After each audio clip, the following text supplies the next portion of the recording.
Здравствуйте, в эфире новостная служба Центральноазиатского телевидения. В студии Андрей Рябченко, и сегодня в программе. Из Таджикистана сбежал подрядчик строительства крупнейшей мечети республики, прихватив с собой все деньги. Нурсултан Назарбаев рассказал о приходивших к нему со слезами внуках, которые просили за своего отца Рахата Алиева. Узбекские пограничники заявили, что это на них напали киргизские пьяные военнослужащие, из-за чего они были вынуждены защищаться. Самого строптивого судью Кыргызстана все-таки уволили с третьей попытки. За это она пообещала участвовать в предстоящих парламентских выборах.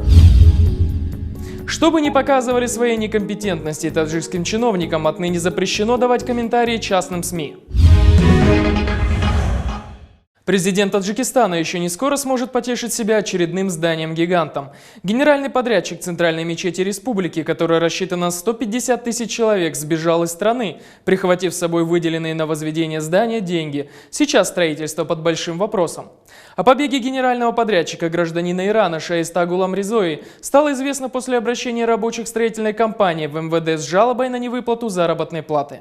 Большинство людей не получали зарплату уже более 3 месяцев, а некоторым компания не выплачивала деньги и еще дольше. Среди оставшихся неудел рабочих как граждане Таджикистана, так и Ирана. Тем временем местные СМИ удалось выяснить, что заявление в милицию обманутые сотрудники принесли еще до того, как Гуламризои покинул республики. Однако пока правоохранительные органы медлили, подрядчик сбежал. Сейчас на него заведено уголовное дело по статье «Мошенничество в особо крупном размере», максимальный срок по которой 12 лет тюрьмы. Сейчас возведение мечети, которая должна была располагать 7 минаретами, библиотекой и каскадом фонтанов, под большим вопросом. Также неясно, будут ли применены взыскания силовиков, благодаря халатности которым сбежал подозреваемый. Однако спросить все это у чиновников Таджикистана теперь журналисты не имеют возможности. Дело в том, что в республике издано негласное распоряжение. Чиновники не имеют отныне права давать комментарии частным СМИ, только государственному хавару. Информагентство Тожньюз приводит слова чиновника, пожелавшего остаться неизвестным, что отныне они могут давать комментарии только государственному информагентству Хавар. Все остальные СМИ должны работать исключительно с пресс-службами. При этом, исходя из собственного опыта, мы можем определенно сказать, что пресс-службы многих ведомств Таджикистана не располагают необходимой информацией, тянут с ее предоставлением, требуя каждый раз письменные запросы. А значит, негосударственные СМИ все чаще будут вынуждены обращаться не к госслужащим, а к экспертам. Почему чиновников Таджикистана пугает перспектива собственных интервью и зачем было издано ограничительное распоряжение, рассказывает Акбар Али Сатторов, глава Союза журналистов Таджикистана. Пока официального распоряжения такого нету, я не видел официального письма или официальный какой-то документ, который подтверждает вот эту версию. Многие местные журналисты тоже задают вопросы. И если дело дойдет до этого, естественно, это неправильно. Мы это будем считать неправильным. Будем изучать этот вопрос. Естественно, видим наши законы. В наших законах такого нету, чтобы только через государственные СМИ или агентства. Поэтому я думаю, если кто-то придумал это или распространил такой слух, это неверно, мы изучаем этот вопрос еще. Сделав из строптивой Клары Саранкуловой самую известную судью Кыргызстана, чиновники все-таки отправили ее в отставку с поста судьи Конституционной палаты. При этом депутатам пришлось голосовать трижды. Первые 2 попытки были тщетными. Для отстранения судьи не хватало кворума. Увольнение судьи последовало после требования президента Атамбаева. До победного конца в течение 2 дней голосовали депутаты парламента за отставку принципиальной судьи Клары Саранкуловой. Не помогли ей ни митинги поддержки гражданского сектора на площади, ни заявления главы Международной Венецианской комиссии, ни возмущенные статьи местных и зарубежных СМИ.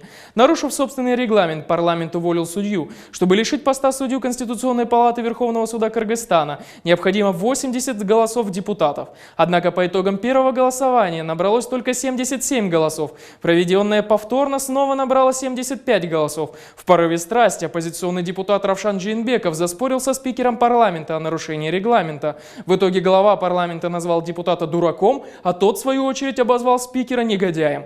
Наконец, только на следующий день парламенту удалось наскрести 80 голосов за отставку. Главная провина судьи заключалась в ее готовности объявить закон об обязательной биометрической регистрации кыргызстанцев нелегитимным. Ранее президент президент объявил, что каждый гражданин обязан сдать отпечатки пальцев, чтобы иметь возможность вылететь из страны или голосовать на выборах. Стариков под предлогом невыдачи пенсии обязывали проходить процедуру.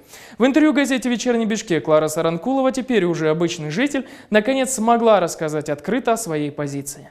Мы спросили Клару Саранкулову о том, в каком положении находится судебная система Кыргызстана, будет ли она обжаловать решение Джугурку Кенеша и чем она будет заниматься дальше. Все это я расцениваю как просто беспрецедентное давление. Все, что дальше произошло, это не просто так на меня, как на отдельного судью, но и в целом на судебную систему. То есть тем самым они продемонстрировали и показали, что судебная власть у нас полностью зависимая, и что никто из судей не имеет ни права слова, ни права на свою позицию. То есть это вот, я считаю, это такая показательная акция была судьям, чтобы они не поднимали головы. Вернусь к своей прежней профессии. В принципе, я ее никогда и не покидала. Я всю жизнь преподавала, буду преподавать. Если будет благоприятный момент и обстоятельства нормально сложатся, то думаю, что, может быть, попробую в рядах какой-либо партии поучаствовать на парламентских выборах. Президент Казахстана Нурсултан Назарбаев в новом документальном фильме рассказал о реакции своих родных на дело Рахата Алиева, сообщает казахстанский телеканал КТК. В ближайшее время документальный фильм с Назарбаевым о главном будет показан в эфире телеканалов Хабар и КТК. Однако уже сейчас есть некоторые фрагменты, где президент Казахстана рассказывает о своих отношениях с бывшим зятем Рахатом Алиевым, которого республиканский суд приговорил почти к 40 годам лишения свободы, в том числе за подготовку госпереворота. А почему забыли люди, что я посадил отца моих 3 внуков? Думаю, это они со слезами ко мне не приходили вместе с матерью? Приходили. Думаете, я не переживал? Конечно, переживал. Но когда видел, что это явно, что это просто сверхвон, я не остановился перед этим. Родственники собирались, уговаривали, все. Это в твоих же руках, что тебе стоит закрыть. Я предупреждаю своих родственников, детей, друзей своих, что здесь неприкасаемых не будет. Далее коротко о ключевых событиях в Центральной Азии. В Кабуле произошел теракт. На территории одного из рынков взорвался заминированный автомобиль со смертником за рулем. В результате погибли 4 человека, госпитализированы 19, в том числе 3 женщины и столько же детей. Целью нападения была автоколонна иностранных войск, проезжавшая мимо находящегося рядом с рынком здания Верховного суда. Сегодня ночью на границе Кыргызстана и Таджикистана произошло землетрясение магнитудой 5 баллов в эпицентре. По предварительным данным, жертв и разрушений нет. Федеральная миграционная служба России приняла решение об исключении из черного списка свыше 49 тысяч граждан Кыргызстана. Решение вступит в силу в середине июля 2015 года. В последующем российская сторона будет регулярно снимать ограничения на въезд в Россию для граждан Кыргызстана при условии истечения не менее половины 3-летнего запрета на въезд в Россию. Тарифы на электроэнергию для населения Таджикистана в течение нынешнего года могут повыситься на 12%. Вчера мы рассказали о 3 инцидентах с пограничниками Узбекистана. Буквально за несколько дней они устроили перестрелки с гражданами Казахстана, Кыргызстана и Таджикистана. Теперь инциденты получили продолжение. Узбекская сторона предъявила общественности собственную версию произошедших событий. Так, по перестрелке между узбекскими и киргизскими военнослужащими было сообщено, что пьяный киргизский пограничник, выкрикнув на родном языке несколько нецензурных оскорблений в адрес узбекских коллег, без каких-либо оснований открыл огонь из автомата в сторону контрольно-пропускного пункта Узбекистана. В результате солдат из Бухарской области получил 2 огнестрельных ранения. Его состояние оценивается как тяжелое. Только благодаря предельной выдержке и стойкости пограничников Узбекистана, отмечает погранведомство этой страны, не было применено оружие, что могло бы привести к вооруженной провокации. Высказывалась узбекская сторона и по открытому на поражение огню по казахстанскому гражданину, умершему от ранений. По их данным, казахстанец нарушил водную границу Узбекистана на реке Сырдарье, ослушался приказа и был остановлен силой. В это же время МИД Казахстана заявил решительный протест против неправомерного применения огнестрельного оружия погранслужбы Узбекистана на трансграничной реке Сырдарья, в результате которого в мирное время гибнут граждане Казахстана, что идет вразрез с духом дружбы, добрососедства и стратегического партнерства. Узбекский посол, сообщает казахстанский МИД, получит соответствующую ноту протеста. Вот уже более 2 месяцев расположенный в Узбекистане автозавод General Motors Узбекистан не выдает заработную плату сотрудникам. Аналогичная ситуация наблюдается и на других крупных промышленных предприятиях республики. По данным Азадлика, руководство завода попросило сотрудников не распространять информацию о невыплатах зарплат. При этом сами работники объясняют долги тем, что снизились продажи производимых машин за рубежом, из-за чего завод вставал почти на 2 недели простоя. Между тем, на Ташкентской тепловой электростанции, где работает около 1400 человек, вот уже 5 месяцев не выдают оплаты. Сейчас деньги поступают только за февраль этого года, и то только частями. По официальным данным, причина заключается в модернизации предприятия, на которую были брошены все средства. При этом жалующихся сотрудников увольняют. Ранее также сообщалось о задержках с выплатах пенсий в Узбекистане.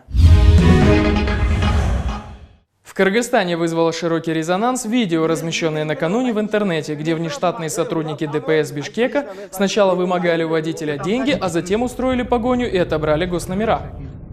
Номер оторвал, да?